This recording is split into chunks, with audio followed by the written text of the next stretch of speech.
بایوپلس میں خوش آمدید۔ یہاں ہم سائنس کی دنیا سے جڑے رہتے ہیں اور انسانی دماغ کے رازوں کو سادہ انداز میں سمجھنے کی کوشش کرتے ہیں۔ جی، اور آج کی ہماری گفتگو کا مرکز ہے ڈاکٹر لوان برائسنڈائن کی کتاب دی میل برین۔ بالکل، اور اس گفتگو کا جو بنیادی سوال ہے وہ یہ ہے کہ آخر ایک مرد کو مرد کیا چیز بناتی ہے؟ ہاں، کیا یہ صرف معاشرتی پرورش کا نتیجہ ہے یا اس کی جڑیں حیاتیات میں یعنی بایولوجی میں بہت گہری ہیں؟ اور یہ کتاب ہمیں بتاتی ہے کہ جینز اور ہارمونز مل کر ایک ایسا سٹیج تیار کرتے ہیں جس پر پھر پوری زندگی کا کھیل کھیلا جاتا ہے۔ تو آئیے اس سٹیج کو ہی سمجھنے کی کوشش کرتے ہیں۔ ٹھیک ہے، تو آئیے اس کی گہرائی میں اترتے ہیں۔ کتاب کے مطابق یہ سارا عمل پیدائش سے بہت بہت پہلے شروع ہو جاتا ہے۔ جی، حمل کے تقریباً 8 ہفتے بعد ہی ایک بنیادی فرق واضح ہونا شروع ہو جاتا ہے۔ 8 ہفتے؟ یہ تو بہت جلدی ہے۔ بہت جلدی۔ اور یہاں پر وائی کروموزوم اپنا کردار ادا کرتا ہے۔ اگر یہ موجود ہو تو بچے کے چھوٹے خصیے یعنی ٹیسٹیکلز ٹیسٹوسٹیرون بنانا شروع کر دیتے ہیں۔ اور یہ ٹیسٹوسٹیرون ہی اصل گیم چینجر ہے۔ بالکل، یہ ہارمون آپ سمجھے کہ نشوونما پاتے ہوئے دماغ کو گویا میرینیٹ کر دیتا ہے۔ کتاب میں یہی لفظ استعمال ہوا ہے۔ میرینیٹ مطلب اس میں پوری طرح ڈبو دیتا ہے؟ جی، پوری طرح سرایت کر جاتا ہے، جس سے دماغ کی ساخت بنیادی طور پر تبدیل ہو جاتی ہے۔ کچھ سرکٹس بہت مضبوط ہو جاتے ہیں اور کچھ کمزور۔ اچھا، لیکن یہ صرف ٹیسٹوسٹیرون ہی تو نہیں ہے نا؟ کتاب میں ایک اور ہارمون کا بھی ذکر ہے، MIS؟ میولرین انہیبٹنگ سبسٹنس۔ جی، اسے کتاب میں ڈی فیمنائزر بھی کہا گیا ہے، تو اس کا کیا کردار ہے؟ دیکھیں، اس کا کردار بہت ہی دلچسپ ہے۔ جہاں ٹیسٹوسٹیرون دماغ کو مردانہ خصوصیات دیتا ہے یعنی میسکولینائز کرتا ہے، وہیں MIS زنانہ خصوصیات کو ختم کرتا ہے۔ بالکل، وہ دماغ اور جسم کو ڈی فیمنائز کرتا ہے۔ مطلب یہ زنانہ تولیدی اعضاء کو ختم کرتا ہے اور مردانہ دماغی سرکٹس کو بنانے میں مدد دیتا ہے۔ جیسے کہ کون سے سرکٹس؟ جیسے کہ کھوج لگانے والے رویے یعنی ایکسپلوریٹری بیہیویئر اور جسمانی کھیل کود کے سرکٹس۔ تو مردانہ دماغ بنانے کے لیے یہ دو طرفہ حملہ ضروری ہے۔ یہ تو واقعی حیران کن ہے کہ دماغ کی وائرنگ اتنی جلدی شروع ہو جاتی ہے۔ اچھا، تو کتاب میں دماغ کے کچھ مخصوص حصوں کا ذکر ہے جنہیں ہبز کہا گیا ہے۔ جی، برین ہبز، جو مردوں اور عورتوں میں مختلف طریقے سے کام کرتے ہیں۔ کیا ہم ان پر تھوڑی بات کر سکتے ہیں؟ یقیناً کتاب میں کئی اہم مراکز کا ذکر ہے جو مردانہ رویوں کو سمجھنے میں بہت مدد دیتے ہیں۔ تو کہاں سے شروع کریں؟ سب سے پہلے بات کرتے ہیں میڈیل پری آپٹک ایریا کی یعنی MPOA کی۔ یہ ہائپوتھیلیمس میں جنسی تعاقب کا مرکز ہے۔ جنسی تعاقب کا مرکز؟ جی، اور مردوں میں یہ حصہ عورتوں کے مقابلے میں 2.5 گنا بڑا ہوتا ہے۔ 2.5 گنا؟ یہ تو بہت بڑا فرق ہے۔ بہت بڑا، اور اسی وجہ سے کتاب کہتی ہے کہ جنسی خیالات کا پس منظر میں چلتے ہیں نا، اسی حصے کی وجہ سے ہے۔ اچھا، اور اس کے علاوہ؟ اس کے علاوہ ہے امیگڈلا۔ ایمگڈلا؟ یہ خطرے، خوف اور دفاع کے لیے دماغ کا الارم سسٹم ہے۔ Alarm system? جی، اور یہ حصہ بھی مردوں میں بڑا ہوتا ہے جو انہیں حفاظتی جارحیت یعنی پروٹیکٹیو ایگریشن پر اکساتا ہے۔ مطلب اپنے لوگوں کو بچانے کا جذبہ؟ بالکل، لیکن یہی سرکٹ غصے کا باعث بھی بن سکتا ہے۔ ٹیسٹوسٹیرون اور ویسوپریسن اسے لڑنے کے لیے مزید متحرک کرتے ہیں۔ اچھا، یہ تو ہوئی بیرونی خطرات کی بات، لیکن جب کوئی جذباتی مسئلہ سامنے آئے تب کیا ہوتا ہے؟ مجھے لگتا ہے یہ وہ نقطہ ہے جہاں اکثر غلط فہمیاں پیدا ہوتی ہیں۔ آپ نے بالکل صحیح پکڑا۔ یہاں کردار آتا ہے ٹیمپورل پیرائٹل جنکشن یعنی TPJ کا۔ TPJ؟ اسے کتاب میں مسئلے کا حل تلاش کرنے والا کہا گیا ہے۔ یعنی یہ سلیوشن سیکر؟ جی، جب کوئی جذباتی مسئلہ سامنے آتا ہے تو مردوں میں یہ حصہ فوراً فعال ہو جاتا ہے اور وہ مسئلے کو حل کرنے کی طرف جاتا ہے۔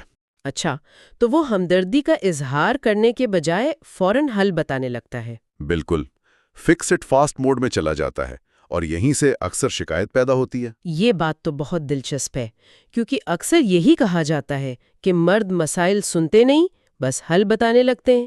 تو اس کی وجہ حیاتیاتی ہو سکتی ہے؟ جی، کتاب تو یہی بتاتی ہے۔ اس کے علاوہ کچھ اور مراکز بھی ہیں۔ بتائیے۔ ایک ہے وینٹرل ٹیگمنٹل ایریا یعنی VTA۔ یہ دماغ کا موٹیویشن اور انعام کا مرکز ہے جو ڈوپامین بناتا ہے۔ ڈوپامین؟ یعنی خوشی کا ہارمون؟ جی، اور یہ مردانہ دماغ میں زیادہ فعال ہوتا ہے، جو انہیں حرکت، تحریک اور انعام کے حصول کی طرف راغب کرتا ہے۔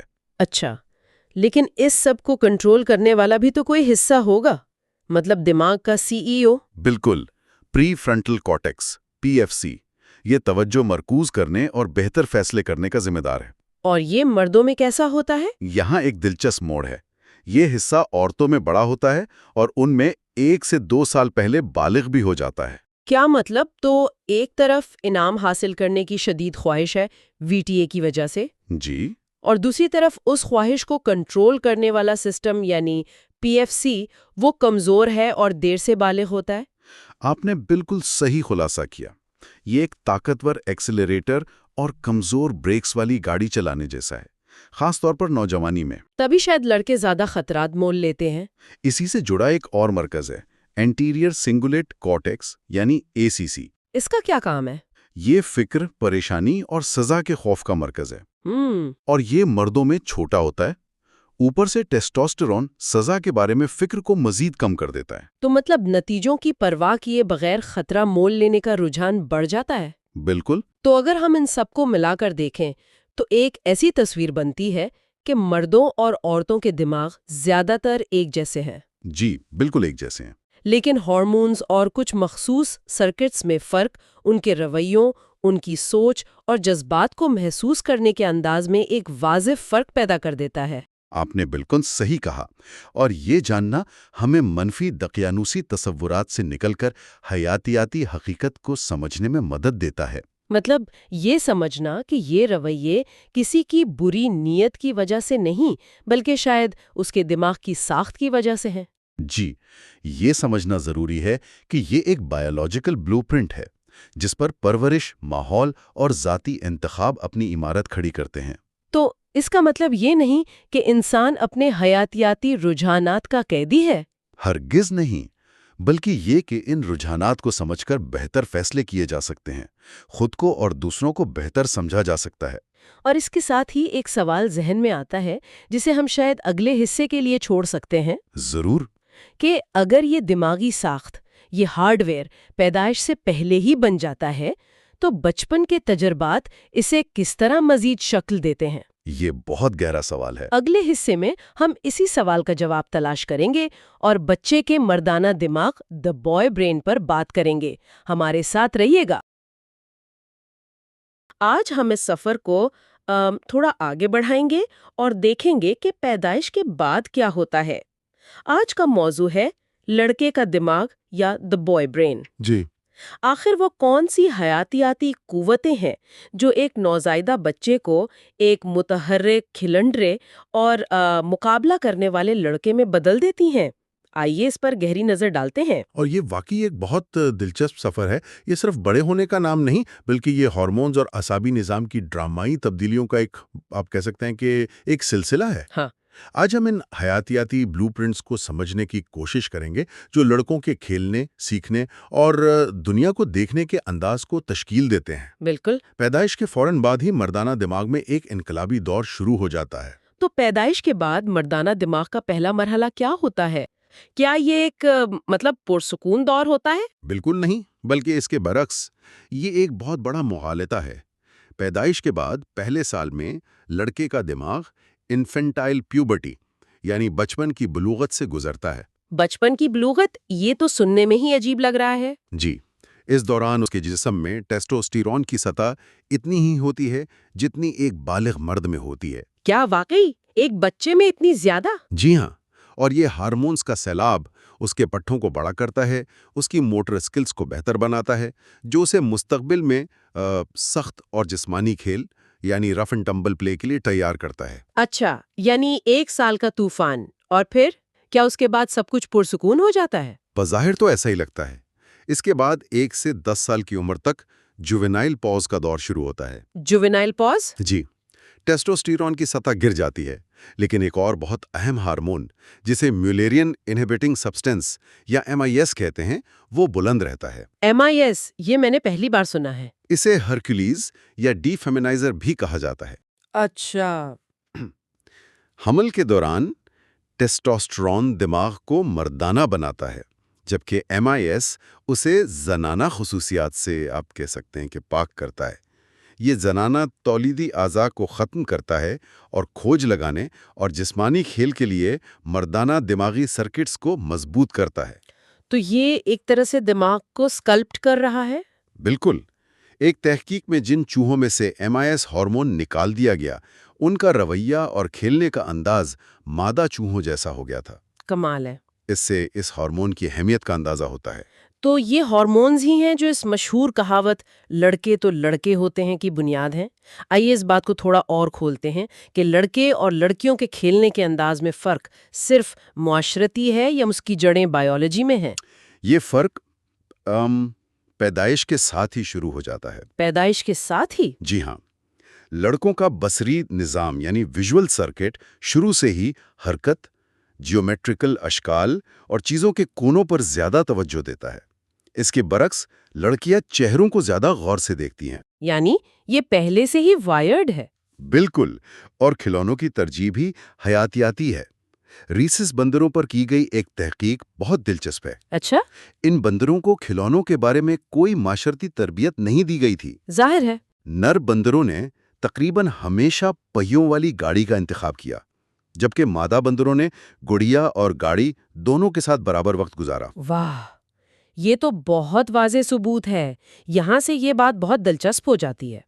تو کھلونوں کی یہ ترجیح اصل کھیل میں کیسے ظاہر ہوتی ہے؟ لڑکے رف اینڈ ٹمبل پلے یعنی دھینگا مشتی والے کھیل لڑکیوں کے مقابلے میں 6 گنا زیادہ کھیلتے ہیں۔ 6 گنا؟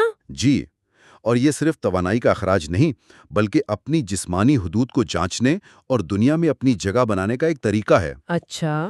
جب وہ ایسا کرتے ہیں تو ان کے دماغ میں ڈوپامین یعنی ڈوپامین نامی کیمیکل خارج ہوتا ہے، جو خوشی اور انعام کا احساس دلاتا ہے۔ تو مطلب قدرت انہیں اس کام پر انعام دے رہی ہے؟ بالکل، یہی وجہ ہے کہ لڑکے خطرناک کاموں اور مقابلے بازی کی طرف کھینچے چلے جاتے ہیں۔ یہ کھیل ایک مقابلے کی طرح لگتا ہے۔ لڑکوں میں مقابلہ کرنے کی اس شدید خواہش کے پیچھے کیا حیاتیاتی وجہ ہے؟ مردانہ دماغ کے لیے کھیل کا اصل مقصد سماجی درجہ بندی یعنی سوشل رینکنگ قائم کرنا ہے۔ Social ranking? ایک تحقیق کے مطابق لڑکے اپنے فارغ وقت کا 65% حصہ مسابقتی کھیلوں میں گزارتے ہیں۔ 65%؟ یہ تو بہت زیادہ ہے۔ جی، ان کے لیے جیتنا بہت ضروری ہے اور ہارنا وہ ناقابل قبول ہے۔ ایک مثال ایک بچے کی ہے جو بورڈ گیم میں جیتنے کے لیے بے ایمانی بھی کرتا تھا۔ اچھا، یہ اس کی فطری جبلت کا اظہار تھا، وہ ہار نہیں سکتا تھا۔ تو یہ سماجی درجہ بندی یا پیکنگ آرڈر بہت چھوٹی عمر میں ہی قائم ہو جاتی ہے؟ جی ہاں، اور حیران کرنے والی طور پر بہت تیزی سے۔ کتنی تیزی سے؟ ایک نرسری اسکول کی تحقیق میں لڑکوں نے اپنے پہلے ہی پلے سیشن کے اختتام تک ایک واضح درجہ بندی قائم کر لی تھی، جو 6 ماہ تک مستحکم رہی۔ صرف ایک سیشن میں؟ جی۔ اس گروپ میں الفا لڑکے ضروری نہیں کہ سب سے بڑے ہوں، بلکہ وہ تھے جو کسی تصادم کے دوران پیچھے ہٹنے سے انکار کرتے تھے۔ اچھا۔ اور ان میں ٹیسٹوسٹیرون کی سطح بھی زیادہ تھی۔ تو یہ سب جڑا ہوا ہے؟ بالکل۔ 6 سال کی عمر تک لڑکے یہ ماننے لگتے ہیں کہ حقیقی لڑائی وہ سب سے اہم مہارت ہے جس میں انہیں اچھا ہونا چاہیے۔ ہم نے جسمانی کھیل کی بات کی، اب ذرا یہ دیکھتے ہیں کہ لڑکوں کا دماغ سیکھنے اور مسائل حل کرنے میں کیسے مختلف طریقے سے کام کرتا ہے۔ یہ ایک بہت ہی دلچسپ پہلو ہے۔ لڑکوں کو اسپیشل سکلز یعنی مقامی صلاحیتوں میں ایک قدرتی برتری حاصل ہوتی ہے۔ Special skills? اس سے کیا مراد ہے؟ آسان لفظوں میں چیزوں کو اپنے ذہن میں گھما کر دیکھنے کی صلاحیت۔ 5 سال کی عمر تک لڑکے ذہنی طور پر کسی چیز کو گھمانے کے لیے اپنے دماغ کے دونوں حصوں کا استعمال کرتے ہیں۔ دونوں حصوں کا؟ جی، اور سب سے اہم بات یہ ہے کہ مردانہ دماغ کا یہ حصہ ہمیشہ آن رہتا ہے اور پس منظر میں کام کرتا رہتا ہے، جبکہ زنانہ دماغ میں یہ حصہ سٹینڈ بائی موڈ پر ہوتا ہے اور ضرورت پڑنے پر ہی آن ہوتا ہے۔ یہ تو بہت بڑا فرق ہے۔ اس کا عملی زندگی جیسے کلاس روم میں کیا اثر ہوتا ہے؟ اس کا اثر بہت گہرا ہے۔ ایک ریاضی کی کلاس میں کی گئی تحقیق میں دیکھا گیا کہ لڑکوں نے مسائل کو لڑکیوں سے زیادہ تیزی سے حل کیا۔ اچھا۔ لیکن جب ان سے پوچھا گیا کہ انہوں نے جواب کیسے نکالا تو وہ الفاظ کے بجائے اپنے جسم کو حرکت دے کے، مڑ کر اور ہاتھوں سے اشارے کر کے جواب سمجھا سکے۔ کیا مطلب وہ بول کر نہیں بتا پائے؟ وہ بتا رہے تھے، لیکن ان کی جسم کی حرکات ہی ان کی اصل وضاحت تھیں۔ الفاظ جیسے رکاوٹ بن رہے تھے۔ یہ تو بہت ہی غیر معمولی بات ہے، یعنی ان کی سوچ اور جسم ایک ساتھ کام کر رہے تھے۔ بالکل۔ تو کیا لڑکیوں میں یہ صلاحیت نہیں ہوتی؟ صلاحیت بالکل ہوتی ہے، بس پہلے سے طے شدہ راستہ مختلف ہوتا ہے۔ تحقیق کا سب سے شاندار حصہ یہ تھا کہ جب لڑکیوں کو بھی یہی جسمانی حرکات استعمال کرنا سکھایا گیا تو وہ بھی اتنی ہی تیزی سے مسائل حل کرنے لگیں۔ اچھا۔ اس سے پتہ چلتا ہے کہ دماغ میں سرکٹس تو ایک جیسے ہوتے ہیں، لیکن پہلے سے طے شدہ راستے یعنی ڈیفالٹ پاتھ ویز وہ مختلف ہوتے ہیں۔ تو آج ہم نے دیکھا کہ لڑکے کا دماغ پیدائش کے بعد انفینٹائل پیوبرٹی اور جوونائل پوز جیسے ہارمونل مراحل سے گزرتا ہے۔ جی، یہی حیاتیاتی حقیقت ان کے ایکشن والے کھلونوں، جسمانی کھیلوں کی ضرورت اور مقابلہ اور درجہ بندی قائم کرنے کی شدید خواہش کو جنم دیتی ہے۔ جی، یہاں تک کہ ان کے مسائل حل کرنے کا طریقہ بھی بنیادی طور پر مختلف ہے۔ بالکل۔ اور اس حیاتیاتی بلو پرنٹ کو سمجھنا رویے کو جواز فراہم کرنے کے لیے نہیں، بلکہ ان فطری محرکات کو پہچاننے کے لیے ہے جو لڑکوں کی حقیقت کو تشکیل دیتے ہیں۔ صحیح۔ یہ علم اس بنیاد کو قائم کرتا ہے جس پر بلوغت کی مزید ڈرامائی تبدیلیاں رونما ہوں گی۔ اور وہی ہمارا اگلا موضوع ہے۔ اگلے حصے میں ہم ٹین بوائے برین اور بلوغت کے دماغی انقلاب کو دیکھیں گے۔ جب ٹیسٹوسٹیرون کا سونامی اس دماغ سے ٹکراتا ہے تو کیا ہوتا ہے؟ جاننے کے لیے ہمارے ساتھ رہیے گا۔ ہم یہاں انسانی رویوں کے پیچھے کی سائنس یعنی نیورو سائنس کو سمجھنے کی کوشش کرتے ہیں۔ اور آج ہم ایک ایسے موضوع پر بات کر رہے ہیں جو بہت سے لوگوں کے لیے ایک معمہ ہے۔ جی، نوعمر لڑکے کا دماغ۔ ہماری گفتگو ڈاکٹر لوین برزنڈائن کی کتاب دی میل برین پر مبنی ہوگی۔ اور مقصد یہ ہے کہ اس بظاہر لاپرواہی، غصے اور بوریت کے پیچھے اصل میں ہو کیا رہا ہے، اسے سمجھا جائے۔ بالکل، کیونکہ یہ صرف رویے کی بات نہیں ہے، یہ دماغ کی ایک مکمل، آپ کہہ لیں، تعمیر نو ہے۔ تو شروع کرتے ہیں اس سے جسے کتاب میں ٹیسٹوسٹیرون سونامی کہا گیا ہے۔ جی، اور یہ نام مطلب بالکل صحیح بیٹھتا ہے۔ نہیں، یہ کوئی چھوٹی موٹی لہر نہیں ہے، یہ ایک طوفان ہے۔ ایک بہت بڑا طوفان۔ مصنف ایک مثال دیتی ہیں کہ 9 سے 15 سال کی عمر کے درمیان ٹیسٹوسٹیرون میں 20 گنا اضافہ ہوتا ہے۔ 20 گنا، نیز گنا۔ اس کا موازنہ یوں کیا گیا ہے کہ اگر 9 سال کے لڑکے کو روزانہ 1 کپ بیئر ملے تو 15 سال کی عمر تک یہ مقدار روزانہ 2 گیلن کے برابر ہو جائے گی۔ یہ ایک زبردست تشبیہ ہے، اور یہ ہارمونل طوفان صرف جسمانی تبدیلیوں تک محدود نہیں رہتا۔ جیسے آواز کا بھاری ہونا یا پٹھوں کا بڑھنا۔ جی، اصل کھیل تو دماغ میں ہو رہا ہوتا ہے۔ یہ ان دماغی سرکٹس کو پوری طاقت سے متحرک کر دیتا ہے جو پیدائش سے پہلے بنے تھے لیکن اب تک سوئے ہوئے تھے۔ اچھا۔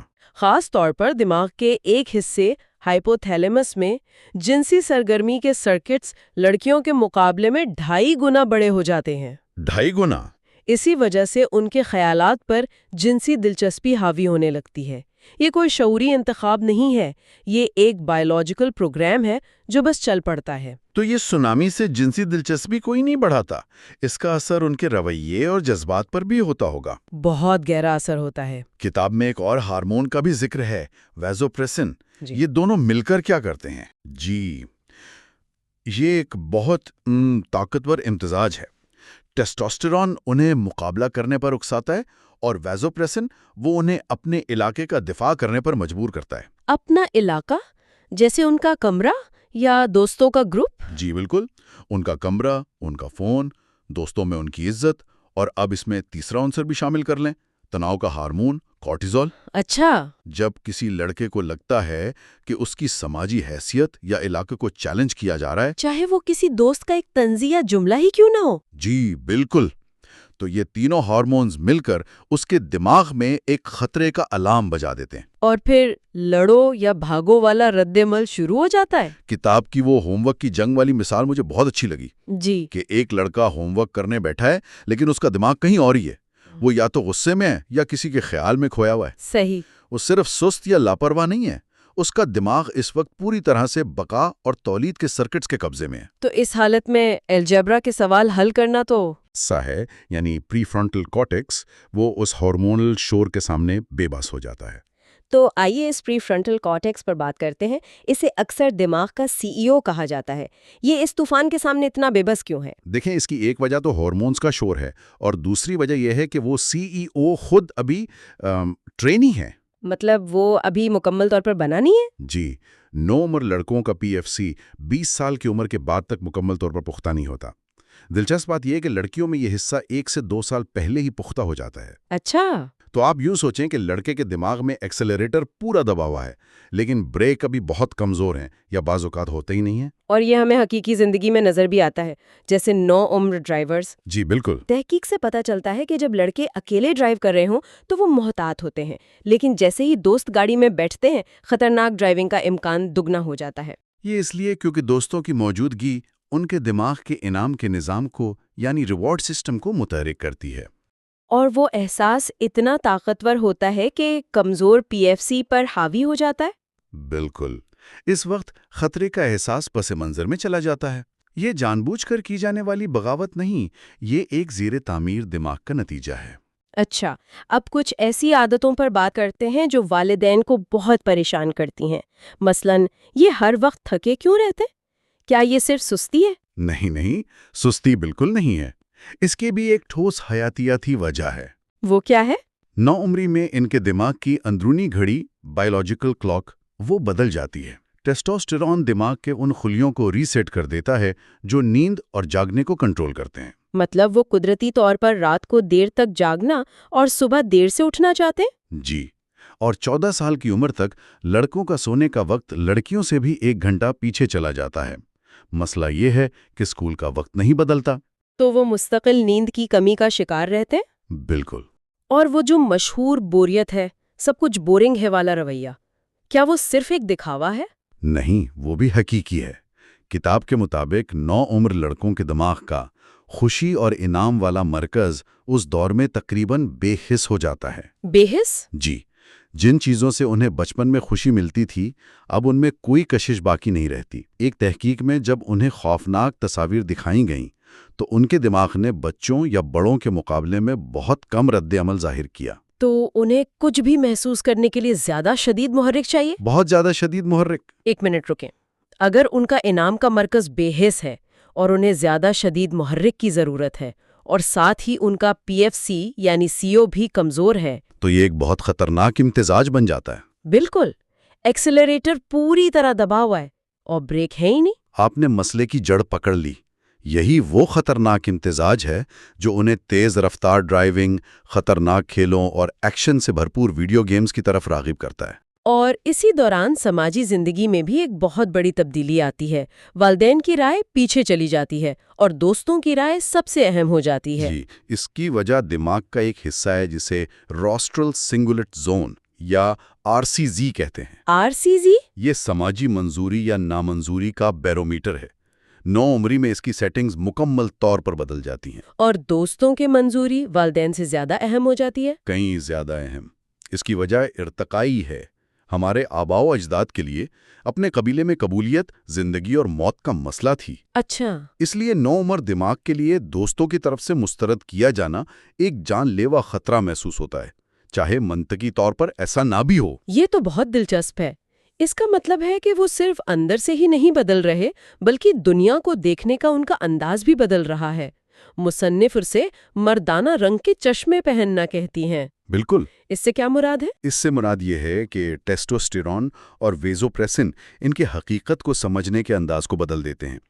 وہ غیر جانبدار یا بور چہروں کو بھی دشمنی یا غصے کی علامت سمجھنے لگتے ہیں. اچھا، یعنی ایک بے تاثر چہرہ بھی انہیں ایک چیلنج لگ سکتا ہے. جی، وہ ہر وقت یہ اندازہ لگانے کی کوشش کر رہے ہوتے ہیں کہ کون دوست ہے اور کون دشمن. یہ تو ایک ارتقائی موافقت لگتی ہے. بالکل، تاکہ وہ ممکنہ خطرات کا فوری اندازہ لگا سکیں. دماغ انہیں سکھا رہا ہے کہ فیصلہ کرو، لڑنا ہے یا بھاگنا ہے. اور اسی کے ساتھ وہ اپنے جذبات کو چھپانا بھی سیکھتے ہیں. جی، جسے کتاب میں گائے فیس کہا گیا ہے، یعنی ایک ایسا چہرہ جس سے کچھ ظاہر نہ ہو. یہ ایک طرح کا جذباتی پوکر فیس ہے.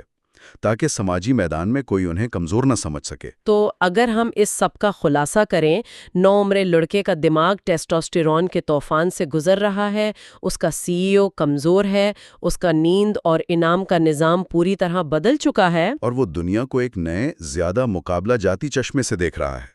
یہ محض کچھ بری عادتیں نہیں ہیں، یہ ایک دماغ ہے جس کی بڑے پیمانے پر تعمیر نو ہو رہی ہے۔ اور یہ سمجھنا بہت ضروری ہے کہ یہ ایک عبوری دور ہے۔ جو چیز والدین کو اپنے بیٹے میں بغاوت یا لاپرواہی لگتی ہے، وہ دراصل ایک قدیم بایولوجیکل سافٹ ویئر کا اپ ڈیٹ ہے جو اسے ایک بچے سے ایک بالغ مرد بننے کے لیے تیار کر رہا ہے۔ بالکل، یہ افراتفری نہیں، یہ ایک مقصد کے تحت ہونے والی تعمیر نو ہے۔ جاتے جاتے سننے والوں کے لیے ایک سوچ، کتاب میں یہ بھی ذکر ہے کہ نو عمر دماغ کی یہی بے چینی، خطرہ مولنے اور نئی چیزوں کی تلاش کی فطرت ہر نسل میں نئے خیالات کو جنم دیتی ہے۔ جی، تو کیا اس ہنگامہ خیزی کا ایک مثبت پہلو بھی ہو سکتا ہے؟ کیا یہ ممکن ہے کہ نو عمر دماغ کی یہی بے ترتیبی اور بغاوت دراصل انسانی معاشرے کی جدت اور ترقی کا انجن ہو؟ اگلے حصے میں ہم the mating brain, love and lust پر بات کریں گے۔ آج ہم مردانہ دماغ کی گہرائیوں میں اترنے والے ہیں۔ خاص طور پر ہم ان دو چیزوں پر بات کریں گے جو ہمیشہ سب کی توجہ کا مرکز رہتی ہیں: محبت اور ہوش۔ یہ کیسے کام کرتی ہیں، ان کے پیچھے دماغ کے کون سے سرکٹس ہیں، اور پھر ہم بات کریں گے جنسی تحریک کی، یعنی سیکس کے پیچھے اصل میں دماغ کی کون سی سائنس کام کر رہی ہوتی ہے۔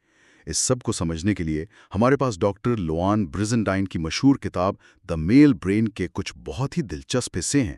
تو آئیے اس دماغی آپریٹنگ سسٹم کو سمجھنے کی کوشش کرتے ہیں۔ بالکل، اور یہ موضوع اس لیے بھی اہم ہے کیونکہ یہ صرف نیورو سائنس نہیں ہے، یہ ہماری روزمرہ کی زندگی، ہمارے رشتوں اور سماجی رویوں سے جڑا ہوا ہے۔ ہم دیکھیں گے کہ ٹیسٹوسٹیرون، ڈوپامین اور آکسیٹوسن جیسے کیمیکلز کس طرح مردوں کے فیصلوں، خواہشات اور یہاں تک کہ محبت کے اظہار کو بھی کنٹرول کرتے ہیں۔ یہ سمجھنا ایک طرح سے خود کو اور اپنے تعلقات کو سمجھنے کے مترادف ہے۔ بہت خوب، تو آئیے بالکل شروع سے شروع کرتے ہیں۔ پہلی نظر، پہلی کشش، جب کوئی مرد کسی ایسی خاتون کو دیکھتا ہے جس کی طرف وہ متوجہ ہوتا ہے، تو اس کے دماغ میں وہ کون سا سوئچ ہے جو فوراً آن ہو جاتا ہے؟ یہ ایک حیرت انگیز طور پر تیز اور خودکار عمل ہے۔ دماغ کے ایک بہت ہی قدیم حصے ہائپوتھیلیمس میں ایک مخصوص علاقہ ہے، اسے کہتے ہیں جنسی دلچسپی کا مرکز یا سیکشول پرسیوٹ ایریا۔ یہ بٹن کی طرح فوراً آن ہو جاتا ہے، اور دلچسپ بات یہ ہے کہ کتاب کے مطابق مردوں میں یہ حصہ خواتین کے مقابلے میں تقریباً 2.5 گنا بڑا ہوتا ہے۔ 2.5 گنا بڑا؟ یہ تو بہت بڑا فرق ہے۔ تو کیا اس کا مطلب یہ ہے کہ یہ ایک طرح کا آلویز آن یا بہت آسانی سے متحرک ہو جانے والا سرکٹ ہے؟ ایک طرح سے کہہ سکتے ہیں۔ یہ لاکھوں سال کے ارتقاء کا نتیجہ ہے۔ مرد کا دماغ لاشعوری طور پر خواتین میں زرخیزی کی علامات کو پہچاننے کے لیے تیار ہوا ہے۔ کتاب میں ایک مثال دی گئی ہے کہ ایک خاص جسمانی ساخت جسے آور گلاس فگر کہتے ہیں نا، جی، وہ دماغ کے بصری کارٹیکس کو فوراً صحت، جوانی اور بچے پیدا کرنے کی صلاحیت کا سگنل بھیجتی ہے۔ یہ کوئی شعوری سوچ نہیں ہوتی، بلکہ ایک قدیم پروگرام ہے جو پس منظر میں چل رہا ہوتا ہے۔ تو یہ صرف ظاہری خوبصورتی کا معاملہ نہیں، بلکہ اس کے پیچھے بقا کی ایک گہری جبلت کام کر رہی ہے۔ اچھا، تو یہ تو ہوئی پہلی نظر۔ اس کے بعد آتا ہے فلرٹنگ یا اظہار دلچسپی کا مرحلہ۔ کیا یہ ایک سیکھا ہوا سماجی رویہ ہے یا اس کے پیچھے بھی کوئی حیاتیاتی وجہ ہے؟ حیران انگیز طور پر اس کا زیادہ تر حصہ بھی ہمارے دماغ میں پہلے سے پروگرام شدہ ہے۔ سائنسدانوں نے دیکھا ہے کہ دنیا کی تقریباً تمام ثقافتوں میں مرد و خواتین ایک جیسے غیر زبانی اشارے استعمال کرتے ہیں۔ اچھا، جیسے کہ؟ جیسے ہلکی سی مسکراہٹ، نظریں ملانا، پھر ہٹا لینا، یا سر کو ایک خاص انداز میں جھکانا۔ انہیں کانٹیکٹ ریڈینس کیوز یعنی رابطے کے لیے تیاری کے اشارے کہا جاتا ہے۔ یہ ایک ایسی زبان ہے جو ہم سب بولتے ہیں چاہے ہمیں اس کا احساس نہ ہو۔ گویا یہ کشش کی ایک عالمی زبان ہے جو ہم سب کو ورثے میں ملی ہے۔ اور کیا دوسری حصیات جیسے سننے یا سونگنے کی حس بھی اس میں کوئی کردار ادا کرتی ہیں؟ بالکل، یہ صرف دیکھنے کا کھیل نہیں ہے۔ تحقیق بتاتی ہے کہ مرد عموماً اونچی پچ والی آواز کی طرف زیادہ متوجہ ہوتے ہیں کیونکہ یہ جوانی اور ایسٹروجن کی علامت سمجھی جاتی ہے، اور خواتین؟ جبکہ خواتین کو گہری اور بھاری آواز والے مرد زیادہ پرکشش لگتے ہیں، جو ٹیسٹسٹورون کی نشانی ہے۔ اسی طرح خوشبو یعنی فیرومونز کا بھی ایک خاموش کردار ہے۔ فیرومونز؟ جی، یہ ایسے کیمیائی سگنل ہیں جو ہوا میں خارج ہوتے ہیں اور لاشعوری طور پر ہمیں کسی کے جینیاتی نظام کے بارے میں بتاتے ہیں۔ اگر کسی کا مدافعتی نظام ہم سے بہت مختلف ہو تو اس کی خوشبو ہمیں زیادہ پرکشش لگ سکتی ہے، کیونکہ اس کا مطلب ہے کہ ہمارے بچے زیادہ صحت مند ہوں گے۔ واہ! تو ہمارا دماغ لاشعوری طور پر ایک مکمل بائیو ڈیٹا چیک کر رہا ہوتا ہے۔ اسی سلسلے میں کتاب میں ایک بہت ہی دلچسپ بات لکھی ہے، بوسے کے بارے میں۔ کتاب کہتی ہے کہ یہ صرف ایک بوسہ نہیں بلکہ ایک ٹیسٹ یا کیمیکل انٹرویو ہے۔ اس کا کیا مطلب ہے؟ یہ بہت ہی دلچسپ تصور ہے۔ بات یہ ہے کہ ہمارے تھوک میں ہمارے جسم کی کیمیائی معلومات کا خزانہ ہوتا ہے۔ ایک فرینچ کس کے دوران دماغ لاشعوری طور پر اس معلومات کا تبادلہ کرتا ہے۔ یعنی ایک ٹیسٹ ہو رہا ہوتا ہے؟ جی، ایک طرح کا ٹیسٹ کہ سامنے والے کی صحت کیسی ہے اور اس کا جینیاتی میک اپ کیسا ہے۔ اگر جینیاتی طور پر کوئی جوڑا بہت زیادہ ملتا جلتا ہو تو کشش کم ہو سکتی ہے۔ یہ فطرت کا طریقہ ہے کہ وہ جینیاتی تنوع کو فروغ دے۔ تو ایک برا بوسہ صرف تکنیک کا مسئلہ نہیں بلکہ یہ آپ کی بایولوجی ہو سکتی ہے جو کہہ رہی ہو کہ نہیں یہ صحیح میچ نہیں ہے۔ بالکل، اور اس میں ایک اور پہلو بھی ہے۔ مردوں کے تھوک میں ٹیسٹوسٹیرون کی بہت تھوڑی مقدار ہوتی ہے۔ یہ ممکن ہے کہ بوسے کے ذریعے یہ ہارمون خاتون کے جسم میں منتقل ہو اور اس کے دماغ میں جنسی تحریک کے مراکز کو آہستہ آہستہ فعال کر دے۔ تو یہ صرف ایک رومانوی عمل نہیں بلکہ ایک پیچیدہ حیاتیاتی تبادلہ ہے۔ اچھا، تو یہ کیمیکل انٹرویو کامیاب ہو گیا، اب آگے کیا؟ یہ ابتدائی کشش اور ہوس محبت کے گہرے جذبے میں کیسے بدلتی ہے؟ کیا دماغ میں کوئی مخصوص محبت کا سرکٹ ہوتا ہے؟ جی ہاں، اور یہ بہت طاقتور سرکٹ ہے۔ جب کوئی مرد محبت میں گرفتار ہوتا ہے تو اس کا دماغ ایک ایسی کیمیائی کیفیت سے گزرتا ہے جو کتاب کے مطابق کوکین کے نشے جیسی خوشی اور جنون پیدا کر سکتی ہے۔ کوکین جیسا نشہ؟ جی، اس کا آغاز دماغ کے مرکز میں واقع ایک حصے VTA سے ہوتا ہے جو ڈوپامن نامی کیمیکل بناتا ہے۔ ڈوپامن، یہ تو خوشی والا ہارمون ہے نا؟ بالکل، خوشی، تحریک اور انعام کا نیورو ٹرانسمیٹر ہے۔ ایک منٹ، یہاں رکتے ہیں۔ VTA، ڈوپامین، یہ تو سائنس کلاس جیسی باتیں لگ رہی ہیں۔ اسے کسی آسان مثال سے سمجھا سکتے ہیں؟ جیسے کیا یہ وہی احساس ہے جو اپنی پسندیدہ ٹیم کو ورلڈ کپ جیتے دیکھ کر ہوتا ہے لیکن 1000 گنا زیادہ طاقتور؟ بہت اچھی مثال ہے۔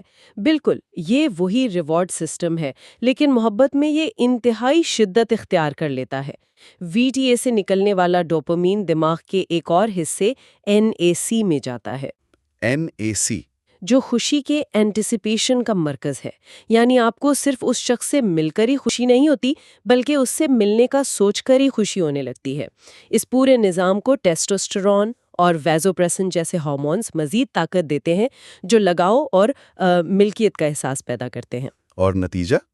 نتیجہ یہ ہوتا ہے کہ دماغ کی ساری توجہ صرف ایک شخص پر مرکوز ہو جاتی ہے۔ اچھا، تو اسی ویزوپریسن اور ٹیسٹوسٹیرون کی وجہ سے مرد حفاظتی یا میٹ گارڈنگ والا رویہ اپناتے ہیں؟ لیکن یہاں ایک تضاد نظر آتا ہے۔ ایک طرف تو دماغ کہہ رہا ہے اس کی حفاظت کرو، یہ میری ہے، اور دوسری طرف وہی مرد اکثر اپنے ساتھی کے ساتھ ہوتے ہوئے بھی دوسری پرکشش خواتین کو بھی دیکھ رہے ہوتے ہیں۔ یہ دونوں چیزیں ایک ساتھ کیسے چلتی ہیں؟ یہ ایک بہترین سوال ہے اور یہی مردانہ دماغ کی پیچیدگی سامنے آتی ہے۔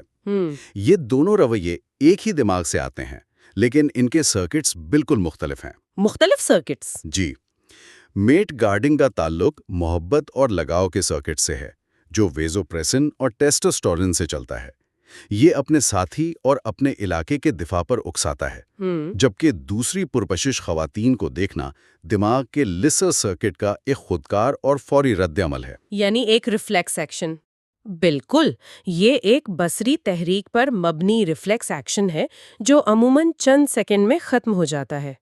یہ محبت کے سرکٹ سے الگ کام کرتا ہے، اور مردوں کے لیے اکثر یہ کوئی ذاتی یا جذباتی عمل نہیں ہوتا، حالانکہ ان کے ساتھی کو یہ بات بہت ناگوار گزر سکتی ہے۔ یہ سمجھنا ضروری ہے کہ ایک رویہ گہرے لگاؤ کا ہے اور دوسرا ایک لمحاتی بصری رد عمل۔ ٹھیک ہے، یہ محبت اور لگاؤ کا سرکٹ تو سمجھ آ گیا، لیکن کہانی کا دوسرا رخ بھی ہے۔ جب یہ کشش اور جذبات جسمانی سطح پر آتے ہیں تو دماغ میں کیا طوفان برپا ہوتا ہے؟ کتاب اس حصے کو "the brain blue the belt" کہتی ہے، جو سننے میں تھوڑا مزاحیہ ہے، لیکن اس کے پیچھے کی سائنس کیا ہے؟ یہ بالکل الگ لیکن اتنا ہی دلچسپ نظام ہے۔ حقیقی جنسی تحریک کا آغاز جسم سے نہیں بلکہ دماغ سے ہوتا ہے۔ صرف ایک شہوانی شہوت انگیز خیال یا تصویر ہی کافی ہے کہ دماغ ریڑھ کی ہڈی کے ذریعے عضو تناسل کو کھڑا ہونے کا سگنل بھیج دے۔ اور اس کا ایندھن، اس پورے عمل کے لیے ایندھن ٹیسٹوسٹیرون فراہم کرتا ہے۔ کتاب میں ذکر ہے کہ 40 سال کی عمر سے پہلے زیادہ تر مردوں کے لیے صرف ایک شہوانی، شہوت انگیز تصویر دیکھنا یا خیال آنا ہی مکمل اریکشن کے لیے کافی ہوتا ہے۔ تو اس کا مطلب ہے کہ یہ عمل جسم سے زیادہ دماغ میں شروع ہوتا ہے، اور orgasm یعنی جنسی تسکین کے عروج کے دوران دماغ میں کیا ہوتا ہے؟ کیا مرد اور عورت کے دماغ میں یہ عمل مختلف طریقے سے کام کرتا ہے؟ یہاں ایک بہت بڑا فرق ہے۔ آرگیزم تک پہنچنے کے لیے مرد اور عورت دونوں کے دماغ کے کچھ حصوں کا عارضی طور پر غیر فعال یا خاموش ہونا ضروری ہے۔ کون سے حصے؟ خاص طور پر امیگڈالا، جو خوف، خطرے اور اضطراب کا مرکز ہے، اور ACC، جو پریشانی اور فکر کا مرکز ہے۔ جب تک یہ حصے خاموش نہیں ہوں گے، آرگیزم ممکن نہیں۔ تو مردوں کے لیے یہ کیسے کام کرتا ہے؟ مردوں کے لیے یہ عمل نسبتاً سادہ اور زیادہ تر ہائیڈرولکس یعنی جسمانی میکینکس پر مبنی ہوتا ہے، اس لیے وہ ان مراکز کو جلدی خاموش کر لیتے ہیں۔ اور خواتین کے لیے؟ خواتین کو اپنے امیگڈالا کو غیر فعال کرنے کے لیے زیادہ ذہنی سکون، اعتماد اور محفوظ ماحول کی ضرورت ہوتی ہے۔ اسی لیے ان کے لیے ماحول اور ذہنی کیفیت زیادہ اہمیت رکھتی ہے۔ آرگیزم کے دوران ایک اور فرق یہ ہے کہ مردوں کے دماغ کا PAG نامی حصہ بہت زیادہ فعال ہو جاتا ہے۔ PAG؟ جی، یہ حصہ درد کو کم کرنے اور جنسی آوازیں نکالنے کو کنٹرول کرتا ہے۔ اسی سے جڑا ایک عام مسئلہ ٹائمنگ کا ہے، یعنی مرد اکثر جلدی آرگازم تک پہنچ جاتے ہیں۔ کیا اس پر حیاتیاتی طور پر قابو پایا جا سکتا ہے؟ جی ہاں، اور اس کا کنٹرول بھی دماغ کے پاس ہی ہے۔ ریڑھ کی ہڈی میں کچھ خاص نیورونز ہوتے ہیں جنہیں اسپائنل ایجیکولیٹری جنریٹرز کہا جاتا ہے۔ یہ کیا ہے؟ یہ ایک طرح کے آن آف سوئچز ہیں۔ دماغ ان سوئچز کو کنٹرول کر سکتا ہے۔